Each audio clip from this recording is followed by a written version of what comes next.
কোটা সংস্কার আন্দোলনকারীদের উপর হামলার ঘটনায় বিবৃতি দিয়েছে আন্তর্জাতিক মানবাধিকার সংস্থা অ্যামনেস্টি ইন্টারন্যাশনাল। আন্দোলন এখন বাংলাদেশের সীমা ছাড়িয়ে আন্তর্জাতিক পরিমণ্ডলেও ছড়িয়ে পড়েছে।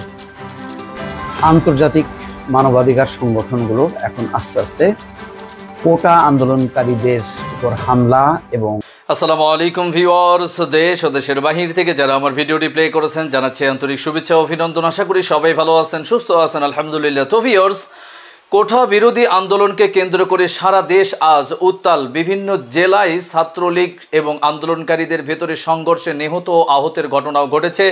এদিকে এই বিষয়কে কেন্দ্র করে ইউনাইটেড অ্যামনেস্টি যুক্তরাষ্ট্র যে ভয়ঙ্কর বিবৃতি জানিয়েছে, তাতে করে সরকারের যে নির্দেশনা মাফিক ছাত্রলীগ এই কাজগুলো করেছে, এই অপরাধমূলক কাজের জন্য জাতিসংঘ কি করতে যাচ্ছে, আসুন বিস্তারিত জানবো রিপোর্টে। সো ভিডিওতে যাওয়ার আগে ছোট্ট রিকোয়েস্ট করব, যারা এখনো চ্যানেলটি সাবস্ক্রাইব করেননি, নিয়মিত দেশের সকল আপডেট সবার আগে জানতে অবশ্যই চ্যানেলটি সাবস্ক্রাইব করে পাশে রাখবেন। দর্শক আসুন স্ক্রিনে। কোটা সংস্কার আন্দোলন এখন বাংলাদেশের সীমা ছাড়িয়ে আন্তর্জাতিক পরিমণ্ডলেও ছড়িয়ে পড়েছে। বিভিন্ন বিদেশি সংবাদ মাধ্যমে আমরা দেখছি এই নিউজটা বেশ গুরুত্ব সহকারে প্রচার হচ্ছে। আজকে দেখলাম অ্যামনেস্টি ইন্টারন্যাশনাল একটি বিবৃতি দিয়েছে এবং তারা তাদের বিবৃতিতে আন্দোলনকারী ছাত্রছাত্রীদের উপর সরকার এবং সরকারি দলের লোকজনের হামলার তীব্র নিন্দা জানিয়েছে। আপনারা জানেন যে গত বেশ কয়েকদিন থেকে বৈষম্য বিরোধী ছাত্র জোট কোটার যৌক্তিক সংস্কারের দাবিতে আন্দোলন করে আসছিল, কিন্তু গতকালকেই এই বাংলাদেশ ছাত্রলীগ এবং সরকারি দলের ইন্ধনে আইন প্রয়োগকারী সংস্থার সহায়তায় অত্যন্ত সুশৃঙ্খলভাবে আন্দোলন করা এবং অত্যন্ত শান্তিপূর্ণভাবে আন্দোলন করা যেটা চলে আসছে, সেই আন্দোলনের নেতা কর্মীদের উপর তারা নির্মমভাবে আক্রমণ করেছে। এমনকি হলে হলে গিয়ে, তাদের রুমে রুমে গিয়ে তাদেরকে অত্যাচার করা হয়েছে। দেশীয় অস্ত্রশস্ত্রে সজ্জিত হয়ে তারা যেভাবে নিরপরাধ নিরীহ আন্দোলনরত ছাত্রছাত্রীদের উপর আক্রমণ করেছে, এটার তীব্র নিন্দা জানিয়েছে অ্যামনেস্টি ইন্টারন্যাশনাল দক্ষিণ এশিয়া বিষয়ক কমিটি। তারা বলছে বাংলাদেশ সরকার যেন আন্তর্জাতিক রীতিনীতি এবং আইন মেনে চলে এবং গণতন্ত্রের প্রতি শ্রদ্ধাশীল হয়, সকল গণতান্ত্রিক আন্দোলনকে গণতান্ত্রিকভাবেই যেন তারা মোকাবেলা করে এবং সকল প্রকার বল প্রয়োগ, অন্যায়, অত্যাচার, নিপীড়নমূলক ব্যবস্থা গ্রহণ থেকে যেন তারা বিরত থাকে। আপনারা জানেন বাংলাদেশ ছাত্রলীগ সরকারি দলের ছাত্র সংগঠন গতকাল যে পৈশাচিক কায়দায় আক্রমণ করেছে, এতে প্রায় ৩০০ জনের মতো ছাত্রছাত্রী আহত হয়েছে এবং অনেকগুলো বিশ্ববিদ্যালয় থেকে তাদেরকে হল থেকে, রুম থেকে বের করে দেওয়া হয়েছে এবং তাদের আসবাবপত্র, প্রয়োজনীয় জিনিসপত্রের তারা অনেক জায়গায় লুট করে নিয়ে গেছে।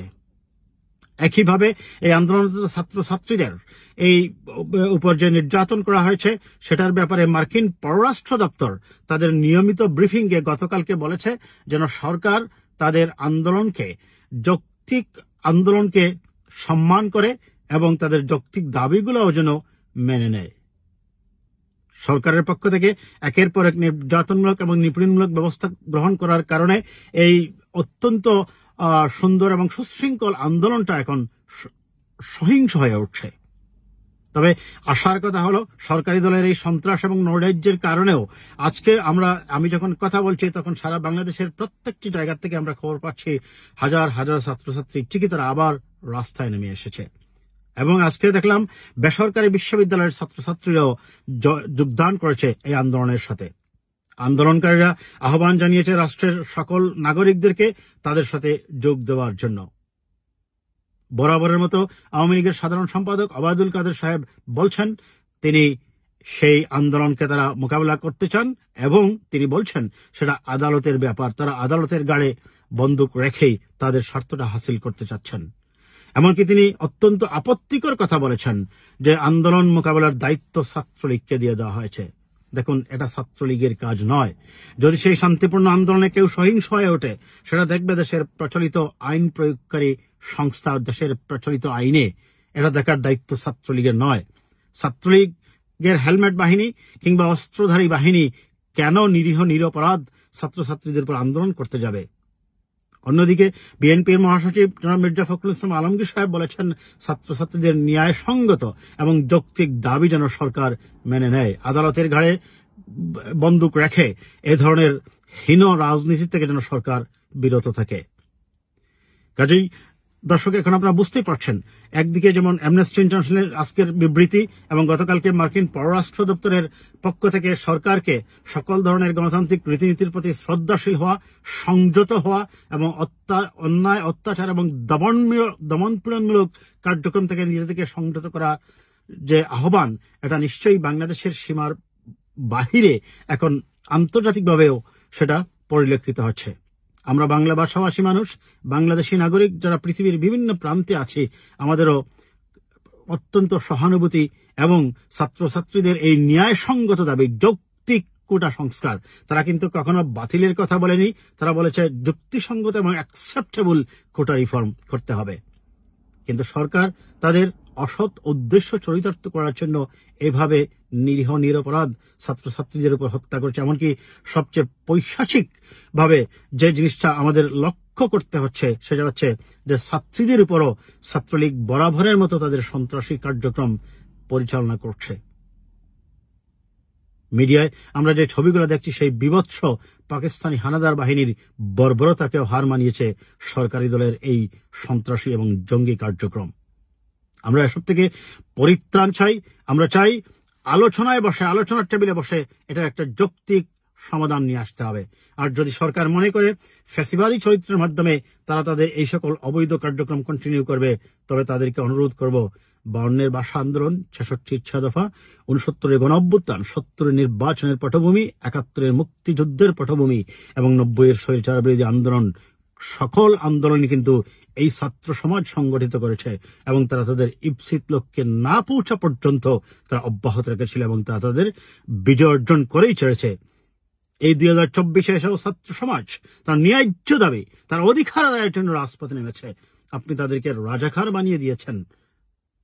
তবে এই রাজাকার বলার প্রধানমন্ত্রীর পরে ছাত্রছাত্রীরা যে স্লোগানটা শুরু করেছে, আমি এই স্লোগানটার ব্যাপারে একটা জিনিস বলতে চাই দর্শক, তাদের স্লোগানটা হওয়া উচিত, চাইতে গেলাম অধিকার, বানিয়ে দিল রাজাকার।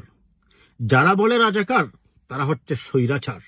এই স্লোগানটা হলেই যেন ভালো হয় বলে আমার ব্যক্তিগত অপিনিয়ন আমি বলছি।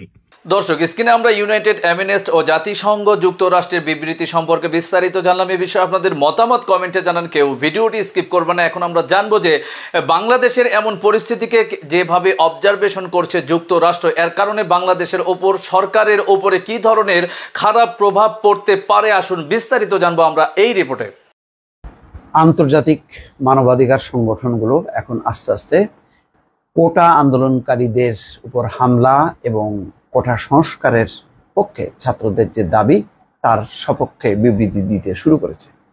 মার্কিন পররাষ্ট্র দপ্তর ইতিমধ্যে হামলাকারীদের উপর ছাত্রলীগের হামলার নিন্দা জানিয়েছে এবং তারা বলছে তারা গভীরভাবে বিষয়টি পর্যবেক্ষণ করছে। অ্যামনেস্টি ইন্টারন্যাশনাল খুবই একটি গুরুত্বপূর্ণ মানবাধিকার সংগঠন আন্তর্জাতিক, তারা বিবৃতি দিয়েছে।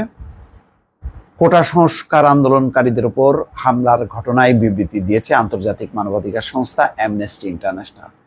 সোমবার রাতে অ্যামনেস্টি ইন্টারন্যাশনাল দক্ষিণ এশিয়া শাখার ফেসবুক পেজের এক পোস্টে বিবৃতি দিয়ে এই নিন্দা জানানো হয়। বিবৃতিতে ঢাকা বিশ্ববিদ্যালয় সহ দেশের অন্য ক্যাম্পাসগুলোতে কোটা সংস্কার আন্দোলনকারীদের উপর হামলায় তীব্র নিন্দা জানায় অ্যামনেস্টি ইন্টারন্যাশনাল। বিবৃতিতে বলা হয়, হামলায় শতাধিক শিক্ষার্থী আহত হয়েছে বলে জানা গেছে। আসলে হামলা আহত শিক্ষার্থীর সংখ্যা তো 3 থেকে 400 ছাড়িয়ে গেছে বলে বিভিন্ন গণমাধ্যমে প্রকাশ পেয়েছে। আমরা অবিলম্বে শান্তিপূর্ণ বিক্ষোভকারীদের নিরাপত্তা এবং আহতদের যথাযথ চিকিৎসা নিশ্চিত করার জন্য বাংলাদেশ সরকারের প্রতি আহ্বান জানাচ্ছি। বিক্ষোভকারীদের বিরুদ্ধে সহিংসতার বর্ণনাটি অতীতে অ্যামনেস্টি যে ধরনের সহিংসতার নথিভুক্ত করেছে তার সঙ্গে সামঞ্জস্যপূর্ণ, যেখানে বেসামরিক পোশাকে থাকা ব্যক্তিরা হাতুড়ি, লাঠি ও অস্ত্র দেখিয়ে বিক্ষোভে বাধা দেয় এবং বিক্ষোভকারীদের মারধর করে। পোস্টে আরও লেখা হয়, বাংলাদেশকে অবশ্যই আন্তর্জাতিক আইন, নিজস্ব সংবিধানের অধীনে জনগণের মত প্রকাশের স্বাধীনতা এবং শান্তিপূর্ণ সমাবেশের অধিকারকে সম্পূর্ণভাবে সম্মান করতে হবে। পাশাপাশি শান্তিপূর্ণ বিক্ষোভকারীদেরও আরও ক্ষতির হাত থেকে রক্ষা করতে হবে।